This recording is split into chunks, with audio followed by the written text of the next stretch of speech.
Olá, gente. Estou aqui para falar um pouquinho desse livro com você. Esse é o livro que estamos lendo atualmente no grupo de leitura Ler para Crer. Para quem não me conhece, meu nome é Maria, sou Maria Stein. E eu sou uma das responsáveis pelo grupo. Amo livros, amo ler, amo escrever. É minha paixão desde que eu me entendo por gente. E quando eu encontrei o pastor Josimar, que é o meu mentor, que é também o autor deste livro, dentre tantos que nós já lemos no grupo, eu me apaixonei pela simplicidade do texto, né, de como ele escreve, e ao mesmo tempo a profundidade, é muito profundo. E para não delongar muito esse vídeo, eu vou contando aos poucos para vocês sobre isso. Domingo agora eu postei o áudio do capítulo 11 do livro Intimidade com Deus, que você encontra na editora Bálsamo de Gileade. E esse capítulo me emocionou muito. Nós temos lido esse livro no decorrer da leitura. Ele tem falado muito a respeito da intimidade e tem explicado a respeito da intimidade com Deus, o que é ter intimidade com Deus. Então, como ter intimidade com Deus. Então, se eu fosse você, eu teria, iria lá na editora e pediria o seu exemplar, porque vale super a pena. E agora, no capítulo 11, eu quero ler um trecho para você. A gente falou sobre a rocha de escândalo. Quem vocês acham que é a rocha de escândalo? Eu quero ler um pouquinho, um pedacinho aqui para você entender. Agora que já vimos como Deus lida com a questão do escândalo, é hora de aprofundarmos nossa concepção do escândalo da cruz. Faremos isso por meio de um texto muito conhecido entre os cristãos. Abre aspas. O texto, se você quiser acompanhar, está em 1 Pedro, capítulo 2, versículos de 6 a 10, eu vou ler na versão NVI. Pois assim é dito na Escritura: eis que ponho em Sião uma pedra angular, escolhida e preciosa. E aquele que nela confia jamais será envergonhado. Portanto, para vocês, os que creem, esta pedra é preciosa. Mas para os que não creem, a pedra que os construtores rejeitaram tornou-se a pedra angular, pedra de tropeço e rocha que faz cair. Os que não creem tropeçam, porque desobedecem à mensagem, para o que também foram destinados. Vocês, porém, são geração eleita, sacerdócio real, nação santa, povo exclusivo de Deus, para anunciar as grandezas daquele que os chamou das trevas para a sua maravilhosa luz. Antes vocês nem sequer eram povo, mas agora são povo de Deus. Não haviam recebido misericórdia, mas agora a receberam. Gente, como eu amo esse trecho bíblico. Inclusive, eu escrevo em vários lugares como meu perfil. No Instagram mesmo, com meu perfil. Eu sou nação santa, eu sou geração eleita, sacerdócio real, nação santa, povo exclusivo de Deus, para anunciar as grandezas daquele que os chamou, que me chamou, que te chamou das trevas para a sua maravilhosa luz. Uau, que delícia! Aqui Pedro diz assim: mas agora vocês receberam a misericórdia. Vocês só receberam a misericórdia porque havia uma rocha, a rocha de escândalo. E é aqui que é o ponto. Aqui que é o ponto. Embora de escândalo, essa rocha, vocês decidiram abraçá-la. Eu decidi abraçá-la. Você decidiu abraçá-la. Eu espero que sim. Então, para o povo que recebeu a sua epístola, Pedro estava estabelecendo a razão pela qual o povo de Deus é o povo de Deus. O motivo da raça eleita ser a raça eleita. E qual é a razão? Ao estabelecer a razão pela qual somos o povo de Deus e a raça eleita, ele coloca uma pedra no caminho de Jerusalém, no caminho do povo de Deus. Quando Pedro fez referência a essa pedra, ele estava trazendo à mente daquele povo uma profecia do profeta Isaías, que está lá em Isaías 8, versículos 14 e 15, versão NVI também. Para os dois reinos de Israel ele será um santuário, mas também uma pedra de tropeço, uma rocha que faz cair. E para os habitantes de Jerusalém ele será uma armadilha e um laço. Muitos deles tropeçarão, cairão e serão despedaçados, presos no laço e capturados. O apóstolo Pedro, ele traz à tona essa profecia de Isaías para alertá-los de que havia uma rocha, na qual Jerusalém e o povo de Israel iriam tropeçar. E essa rocha é chamada de rocha de escândalo, rocha de vergonha. A principal palavra nessa expressão não é rocha, e sim escândalo, que traz consigo a ideia de vergonha alheia, vergonha do mal ou da situação horrível do outro que nos deixa constrangidos. E eu vou explicar, fica comigo. Esse capítulo, ele é muito importante, eu espero que você entenda ele. Na nossa cultura, quando pensamos na palavra escândalo, normalmente a relacionamos dentro do contexto sagrado e religioso. Quando é que pensamos em escândalo? Pensamos em escândalo quando alguém muito digno de confiança, respeitável e conhecido cai em desgraça. Então dizemos assim, aconteceu um escândalo. Escândalo é quando alguém que merecia confiança por alguma razão não merece mais.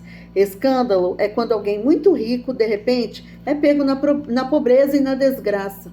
Nós olhamos para aquela situação e dizemos, que escândalo! Escândalo é quando alguém respeitável do ponto de vista moral é pega em uma imoralidade muito grotesca e nós olhamos para a situação daquele indivíduo e sentimos a vergonha dele. Aliás, a expressão vergonha alheia é sinônimo de escândalo.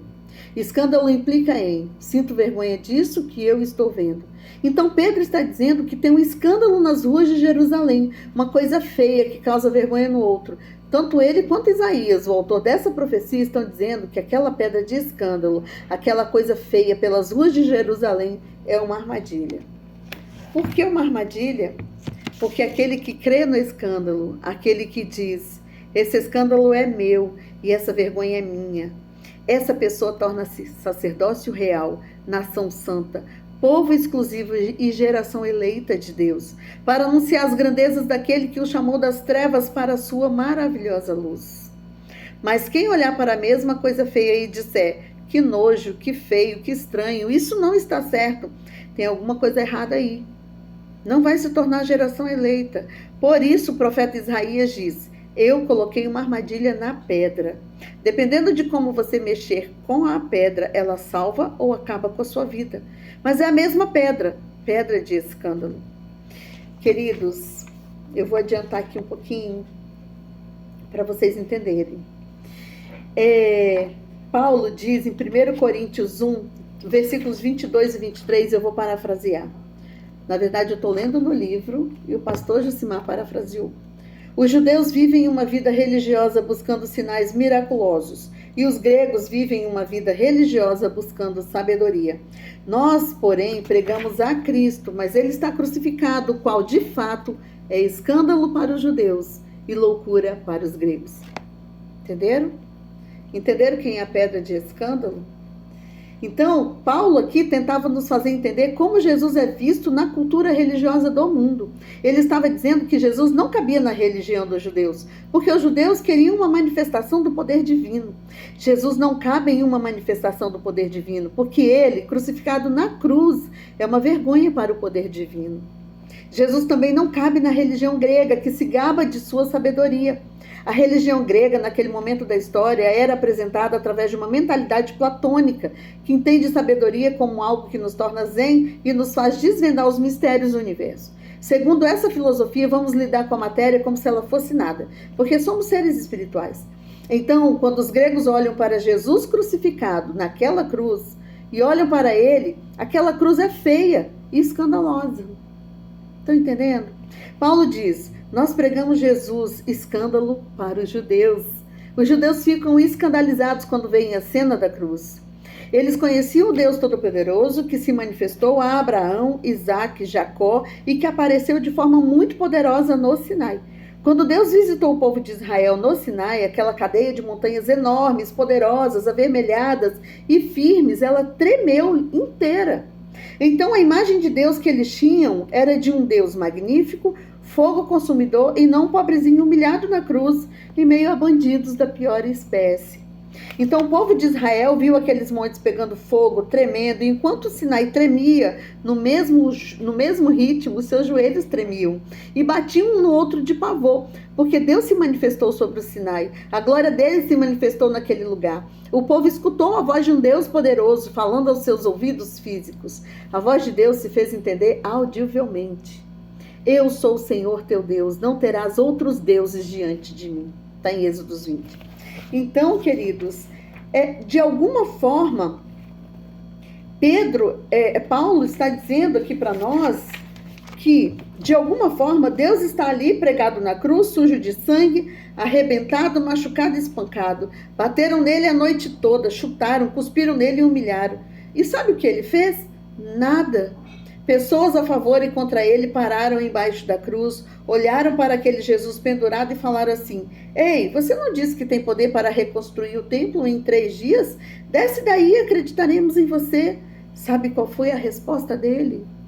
Um silêncio mortal. Queridos, Deus, ele veio para nós, ele mandou Jesus crucificado, para que nós olhássemos para ele na cruz e aceitássemos ele. Pedra de escândalo. Esse Jesus, que após ressuscitado, ele não foi se mostrar, ele não foi provar nada para ninguém. Quando ele ressuscitou, ele voltou para quem já cria nele. Então essa é a hora de tomarmos a nossa decisão. Nós vamos crer, aceitar essa pedra de escândalo? Essa pedra de escândalo está na rua de novo, a mesma pedra. A questão é, esse Deus é o verdadeiro. Você vai querer ele ou não? Na vergonha da cruz. Fique tranquilo, daqui a pouco vai chegar a hora que ele vai se levantar como leão. O Deus humilhado se manifestará em glória. No entanto, quando isso acontecer, a pedra de escândalo já terá passado e não estará mais na rua. Não haverá mais a pedra de escândalo a partir desse ponto, a partir do momento em que ele se levantar como leão.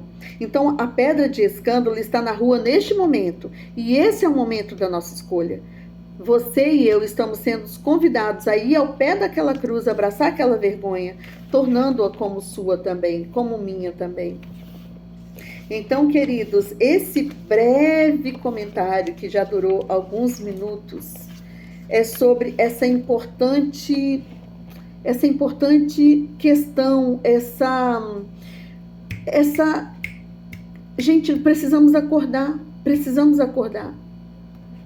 Precisamos de uma vez por todas entregar nossa vida a esse Jesus, independente do que ele pode fazer por nós.